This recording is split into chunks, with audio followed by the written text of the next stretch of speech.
Hello, good evening. I'm Anna Olsen here with Insights into Consciousness on AUNR Radio. I am actually usually here on Thursdays at this time, 6:30 Pacific Standard Time, 9:30 Eastern Standard Time. But next week, I'll be moving my show time to Tuesdays at 1:30 Pacific Standard Time and 4:30 Eastern Standard Time. So I wanted to make sure that's really clear. It's going to be moved into a time that's going to work better for everybody. And I'm really, really grateful actually for my producers. They're like the best people to work for and work with, and I just love them. And I want to thank them for everything they've done and how great they are. So there's that. Now, part of my show, when I do these shows on Insights into Consciousness, I'm also looking at not just the spiritual aspect, but the psychological aspects. When we're looking at psychology, which is really just the study of the brain, how does our brain work? How does that affect our behavior? That can include everything from how somebody reads or how they see visually to how they really perceive the world, or how their personality comes across. There's so many different aspects to studying the brain. Now, while I know just a tiny bit of the whole picture of psychology, I really like to delve into that a bit. So I'm going to do that as well. But first, I want to announce that we just had a full moon, so I hope everybody has let go of stuff that they need to let go of relationships they need to let go of job responsibilities or things that they're holding on to that they need to let go of. And if you haven't already done that, you can still do that now. Now, the next new moon is going to be December 14th, 2020. And at least that's the peak of it for where I am in the United States. And that's when we're going to plant our seeds of intention. The new moon is sort of like you're going out in the dark and planting your seeds, kind of like when there's no moon that can be seen. And you're almost like sneaking, privately all your little goals and everything, just between you and the universe and maybe people that you trust, you can share those with.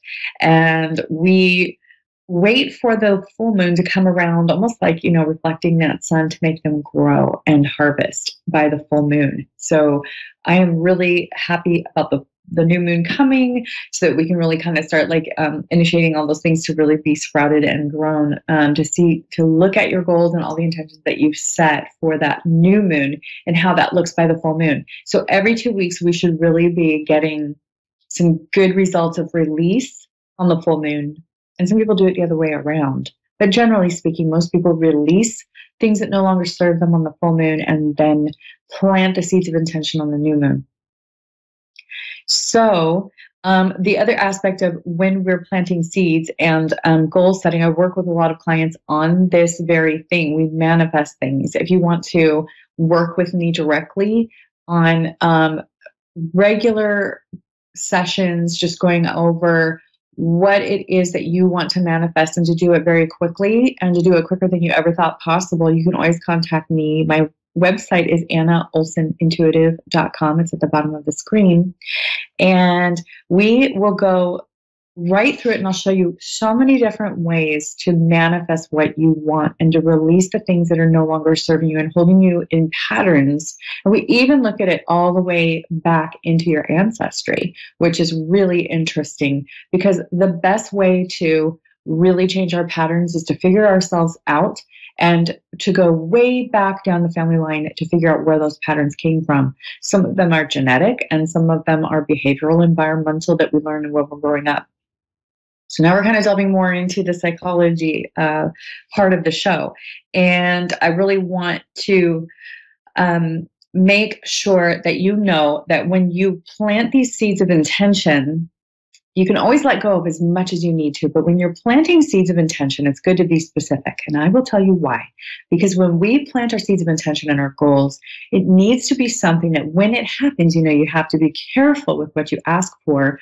You have to be careful that when it happens, it's going to be manageable. It's going to be balanced. It's not going to throw you off to where you're overwhelmed. We don't want these things to be overwhelming. So the art of setting your goals and your intentions is to plant those seeds with the thought in mind that this is going to come along in a trickle effect balanced way, that this is something that you will be able to handle, that this is something that will be for the highest and greater good of everybody involved, and that your environment at home and where you live will be preserved in a calm, peaceful way. So we don't want to get really overwhelmed. We don't want this to be a headache, so to speak. So when we're getting the things we want really quickly, it can be too much at once. So we want to really conceptualize how to do this in a very productive way that's conducive to our way of life and what we want to preserve in our personal lives, meaning maybe our family, our kids, what we're doing there. It all needs to be balanced with all different aspects of life, family and children, career, personal self-growth and development, all these different things, finances. It shouldn't suck you dry your finances. It should be all in a balanced way, just working together fluidly in a nice manner where you're not overwhelmed and there's nothing being sucked dry. So that said, I really felt Spirit telling me today to talk about boundaries. And this, I've just noticed this with people that I've worked with, and I've noticed it with people in my personal life, that boundaries are so important. And when I begin work with people, teaching them how to use their intuition and even starting their own businesses, which I also do, I teach them a business model on how to do readings and how to find their own true unique abilities psychically and intuitively, and how to use those as an income, and sometimes even a passive income. So what I usually go over first are boundaries. Now, this kept coming up for this show. Spirit kept telling me, you need to mention this. So I always do what Spirit says, because I know it'll always be for the best good. Now, how do you enforce personal boundaries? Now, there are different dynamics of setting boundaries. There's energetic, psychic, emotional, physical, and spiritual. And if you look at all those aspects of how somebody will be setting boundaries in these different ways, these different categories, these are all actually aspects of our relationships with others. There need to be boundaries and respect for both parties' energy, where we're talking about auric energy, we're talking about physical and mental energy. We're also talking about the psychic aspect. What bothers that person psychically, their vibes coming off of each one of us. How do you affect the people around you, and how do they affect you to be around them physically? Emotionally, we have boundaries. What if somebody says something or does something and has behaviors that really irk you the wrong way, and you're really needing those boundaries to be respected? That's an emotional boundary. There's also physical, of course. That could be, body, like the physical is mostly the body. So that's about how are they in your space? Do they make a mess? Nobody should ever hurt anybody else physically, obviously. Then the spiritual. So how are your boundaries with other people spiritually? These are all these categories of our relationships and aspects of our relationships that we share with other people. Now, I've really come across some people as they get older who are kind of tired of trying the relationship thing. It just becomes exhausting because they are tired of either somebody overstepping their boundaries, or for some reason they're not, the energy they have to put out to really enforce the boundaries for themselves is just too much. And it can be very overwhelming for them to even request that their boundaries be respected. Now, I also want to include that in the spiritual realm and the psychic realm, which also all in cases energetic, emotional, physical, is what boundaries do you put up against spirits, against, if you're medium and, some people feel spirits pretty regularly, are you putting up those boundaries with them? Are you wanting to be left alone right now? You can tell spirits like, just not right now, now's not a good time. I'm trying to reserve my energy stores. Or I don't want this right now. This is not okay with me. That's another boundary. Now, in addition, spirituality, when you're part of a religion or a spiritual practice, oftentimes, since people are just human beings, they can either overstep your boundaries, or they can try to force you to do something that you don't want to do, maybe even to serve in the religion or the church or the congregation.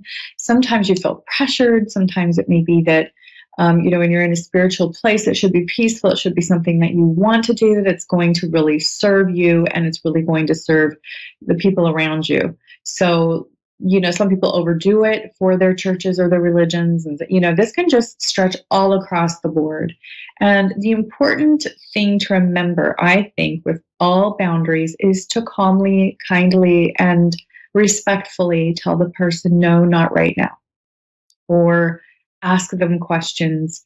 What is your intention? Because this is mine. And to really have clear communication. And if the person, you set a boundary for your own well-being and self-care, and the person does not respect that, then you need to probably physically get away from that person. And so many people really do feel like, whether they're in a relationship, a long-term marriage, or a job that they've been in for a long time, I understand that aspect. And I do understand basically what the point is about these people are really getting on my nerves. Okay, so leaving that person's presence can mean a lot of things. It could mean that you are too attached and too basically dependent on their reactions and their behaviors. So I have spoken with people who are more codependent-ish, or they're not sure how to deal with this person. So right when they walk in the door at work or whatnot, they're right away attached to that person because that person has caused them so much anxiety. There are ways to disconnect from that person emotionally, mentally, spiritually, in so many ways. There are so many visualization techniques, even hypnotherapy techniques, where you are so detached from that person, you start to not even realize that they're in the same room as you. And this could be somebody who you've had problems with. This could be somebody that has seriously really bothered you. There are techniques such as gray rock techniques if you're dealing with a narcissist that you can incorporate and learn that are super easy, and they're an amazing investment of your time. So these are all things that I also teach people because it is so overlooked in so many communities that help folks basically with people who are overstepping their boundaries. We have way too many therapists out there saying, well, that's just sometimes how people are. That's just their personality. And, that doesn't answer a question as to what somebody's supposed to do about somebody who's bullying them at work, or a family member who is quite narcissistic, or, anything else that they're dealing with. Somebody who doesn't put boundaries on their children and they're in a marriage where they're a step parent or things like that. And so it's really important that people understand that there's always a way to set a boundary that can make things work, and that you are never trapped with anybody unless you are choosing to be. And that's the other thing. If you are around somebody, there's always a way to get another job. There's always, for your emotional, mental well-being, it's always first and foremost self-care. In this way is always the way that we should all take care of ourselves first, because after that's gone, we really have nothing left to give anybody else in any other facet of our lives or any other area of our lives. So the prime example is the mother who will work herself to death for her children, and she's basically practically, disabled because of always giving to other people, never taking care of herself or even going to see the doctor. And then she can't take care of anybody, including herself. And this is the same concept of boundaries, not just setting boundaries on others, but also setting boundaries on oneself. So many people, they either were not given a good model when they grew up about proper boundaries and appropriate boundaries, or how to ask for their boundaries appropriately. And so another way that we have self-care is to parent oneself. So I can parent myself. I can reward myself for good behavior. We all can. We can all look at our shadow side, or whatever age we were traumatized in some way, and see that child and parent that child through what they're dealing with still. So it's not always a lost cause if we didn't have the proper guidance growing up, or the proper teaching of boundaries, or how to have relationships. And so boundaries are very important for us to all really put into place, and to make sure that every time we all have an issue with somebody overstepping our boundaries, we're sure to make sure that we put those boundaries right into place right away. That the first time they try to overstep it, we have a plan. We know exactly what to do. And so that would look like in the back of my mind. If I have experience with somebody at work, like let's say this hasn't happened to me, but just as a fake example, hypothetically, somebody decides that they're going to come and take my computer that I use at work that I need there, and they say, "Oh, I'm just going to use it for a minute," or something like that. I'm just trying to think of like a random example that I have in the back of my mind exactly what I'm going to do and say the minute they try it the first time. So somebody comes up in front of me and I get up and I close the top or whatever, or grab the monitor and I look them straight in the eye and I say, "You do not use my computer without my permission." Okay. Or "You're going to need to stay at your computer because I need mine." And it's about having a plan in place where you're setting your boundaries and you're not being rude, you're not being, combative. But most of the time when people are crossing a boundary, their intention is to get their own needs met. And we really have to make sure they know what our needs are as well, because they obviously are, keen on needs being met. And if their own needs are more important than your own in their mind, it's your job to set that straight and to make sure that they know that in your mind, your boundaries and your needs are just as equally important as theirs, and that it doesn't go one way on a one-way street. Because if we had all one-way streets everywhere, nothing would work, would it, in our transportation system? And that also is the same with relationship exchanges.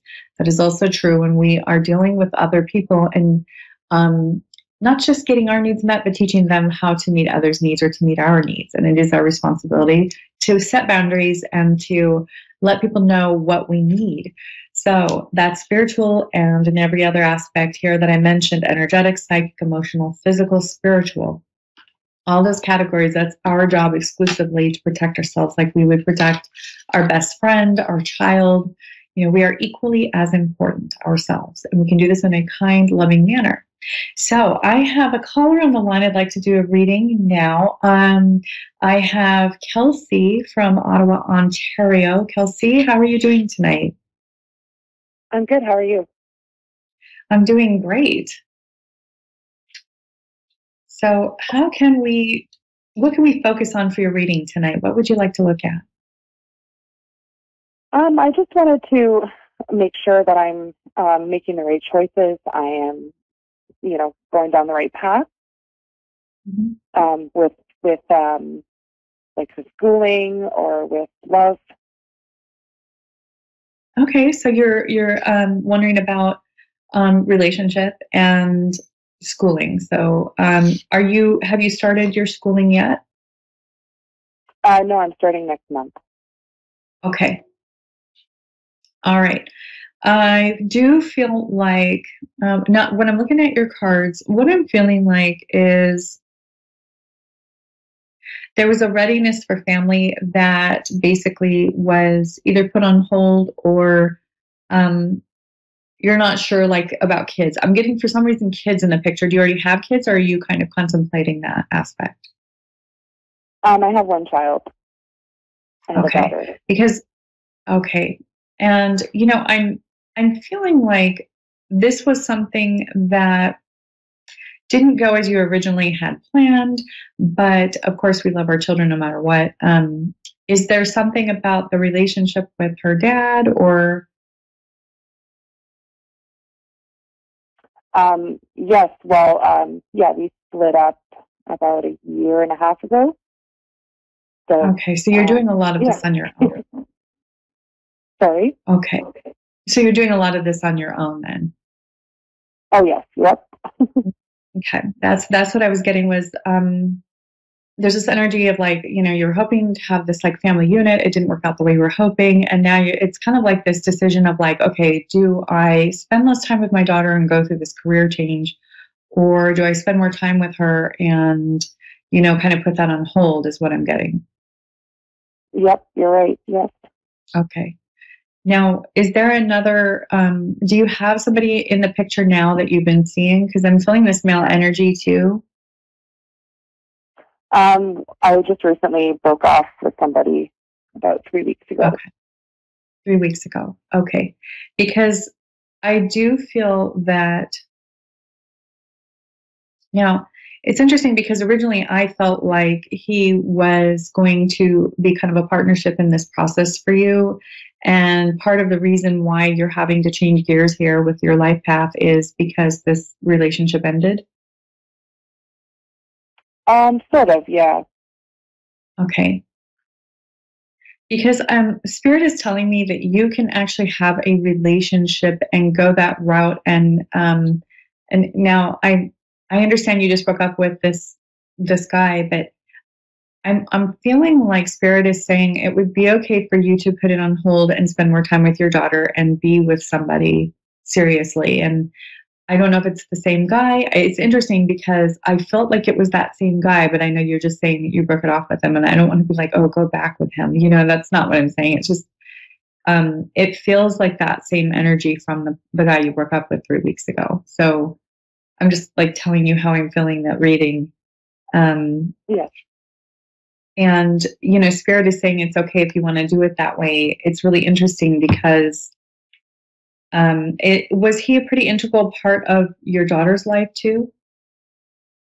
No, actually, they never met. I've kind of kept her separate from him, and I actually broke it off because I had a lot on my plate. I was planning to, I'm going back to school for nursing, and I just didn't think I could give this person what they needed because my attention was on her and school. So that's kind of where we left things off. Okay, it's still very interesting because I'm getting that vibe that like he wanted to take care of you or whatnot and be part of the family, and you were kind of like, nope, put on the brakes. Yeah. Okay, so it's more like it was his desire to be like a family unit. No, it was that was entirely my decision. Oh, okay, but I'm wondering if he was more like wanting you guys to be closer and more serious than you were wanting to be. Exactly. Yes. Okay. Yes. Yeah. And so what I'm seeing is that you will be able to get through the nursing program. I'm seeing that you're going to do very well and that it will give you a career. You'll be able to find a career that will be really conducive to your plan. However, with the COVID, I know that's going to make it tricky with your daughter. I'm seeing that it will work out beautifully. Do you have family helping you? Yes, I have my mom helping me.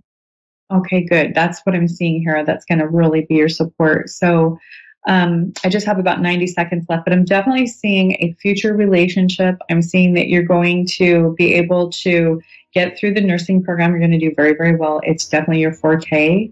And I wish I had more time, but I do see you actually having another relationship where you're going to be able to incorporate this new relationship after nursing school into a family with your daughter. Okay, perfect. So it's going to work out beautifully. You're very driven, and I feel like you're just like in go mode right now, and you're going to be able to go and get it done and get through it. Awesome. Thank you. You're welcome. Thanks so much for calling in. And if you'd like to get a hold of me to continue your reading, you're always welcome to do that. My website's AnnaOlsenIntuitive.com, and I'm on Anna Olsen Intuitive on Facebook too. So I hope you have a great night. Thank you so much for calling in, and I'd love to continue reading if you wish to do so. That's all for tonight. I had a couple technical difficulties on my end tonight with my stuff, but that's all for tonight. I hope that you all have a wonderful evening, a wonderful week, and I'll see you on Tuesday, 1:30 Pacific Standard Time and 4:30 Eastern Standard Time for my new show time here with Anna Olsen Intuitive. I am here on A1R doing my show on Insights into Consciousness. Have a wonderful night, and I will see you later.